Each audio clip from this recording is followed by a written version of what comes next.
So we gave some simple examples of limits at infinity, and we now need to talk about ways that we can combine these limits that we know into more complicated expressions and then find the limits at infinity of more complex expressions.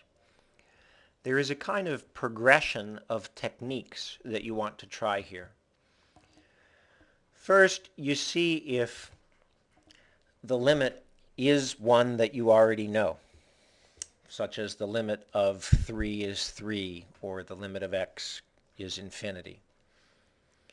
If that isn't the case, the second step is often to graph the expression that's given.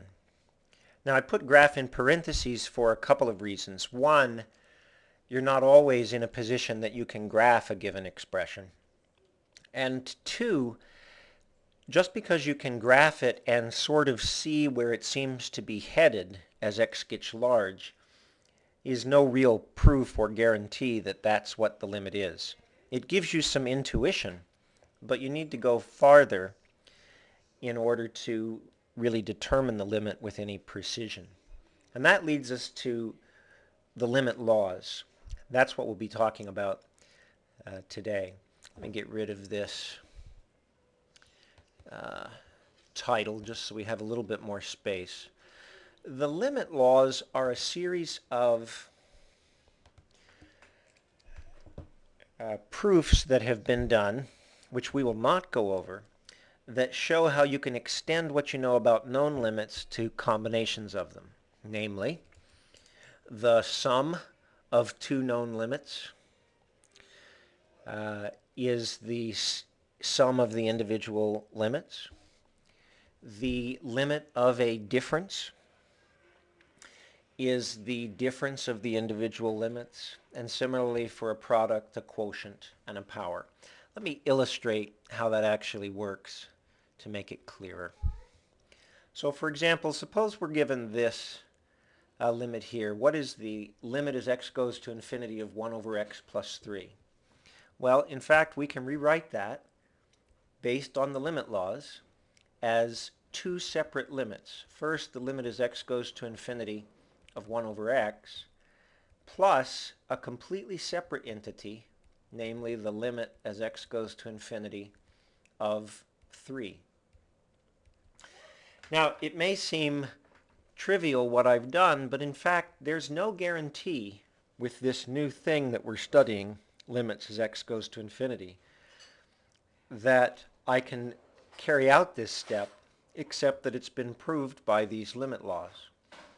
Now I know what the limit as x goes to infinity of 1 over x is. That's a known limit. That's 0. And the limit as x goes to infinity of 3 is just 3. So that limit of this more complex expression is simply the sum of the individual limits. Similarly here, what limit laws can I use? Well, the first limit law I'm going to use is the quotient limit law, which guarantees that I can break up limits like this.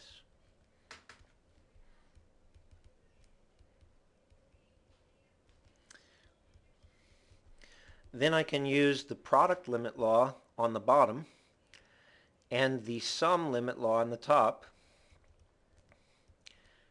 to get this. I'm leaving out the x tends to infinity part just because it's going to clutter up our writing so much.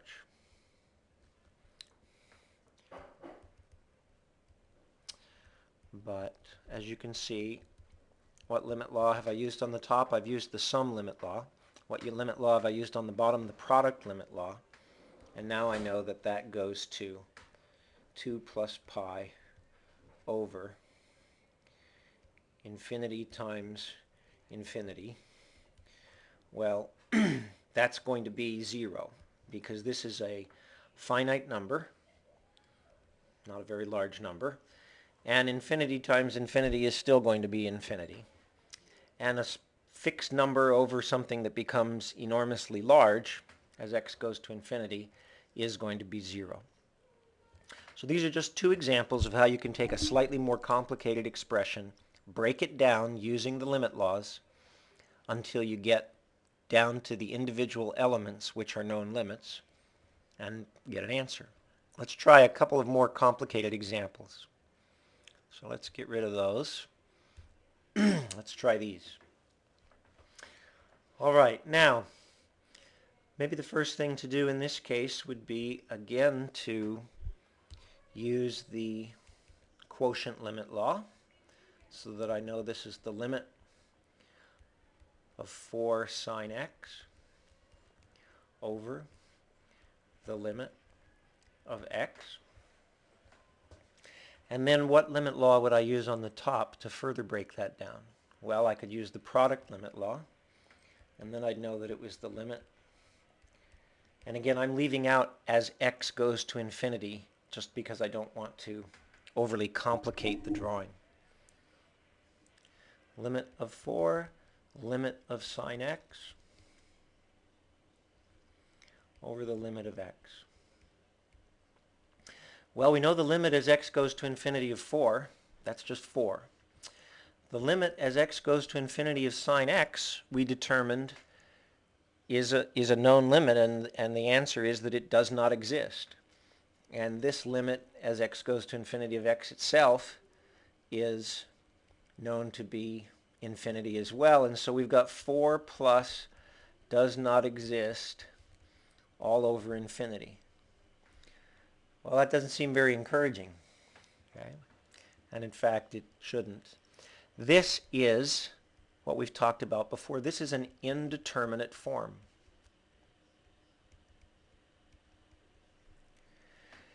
Does that mean that we did something wrong? No.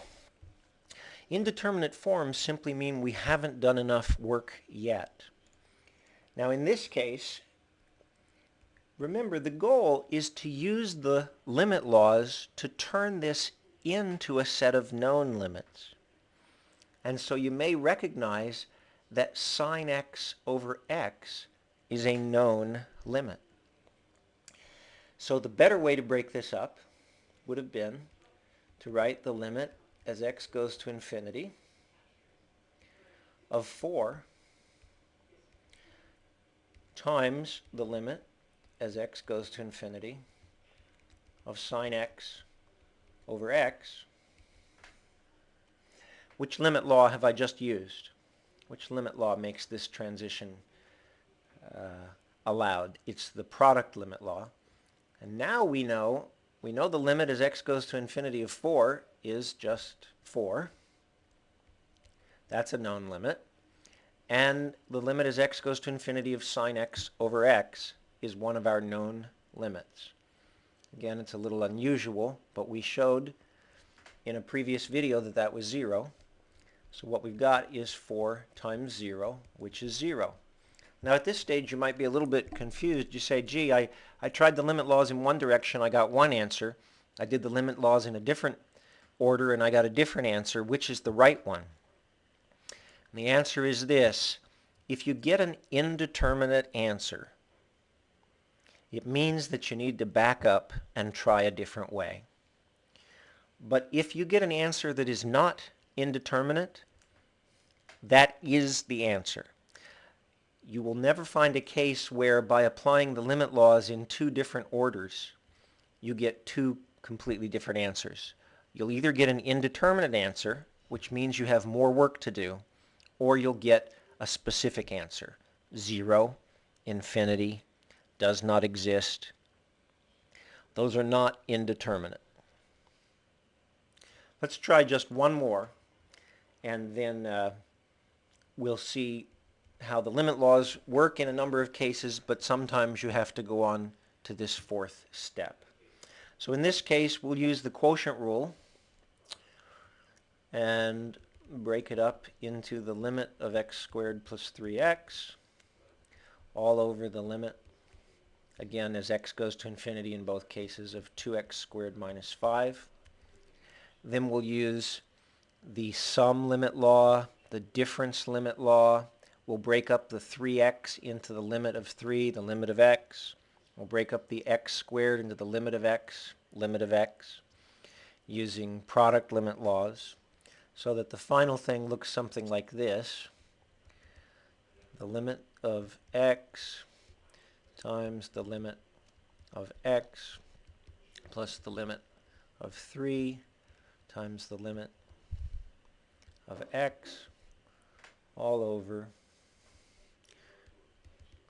the limit of x times the limit of x. Oops, I left out that 2 in front, didn't I? So let's just make that times the limit of 2 minus the limit of 5. All right, where does that get us? Limit of x, well, we know that that's infinity. Limit of x, that's infinity. Limit of 3, that's 3. Limit of x, that's infinity. Limit of x, that's infinity. Limit of x, that's infinity. Times 2, that's 2, minus 5. We've got an awful lot of infinities being added together and then divided. This is definitely an indeterminate form. But here's the thing. There's in fact no sequence of the limit laws in this case where you can turn it into anything other than an indeterminate form.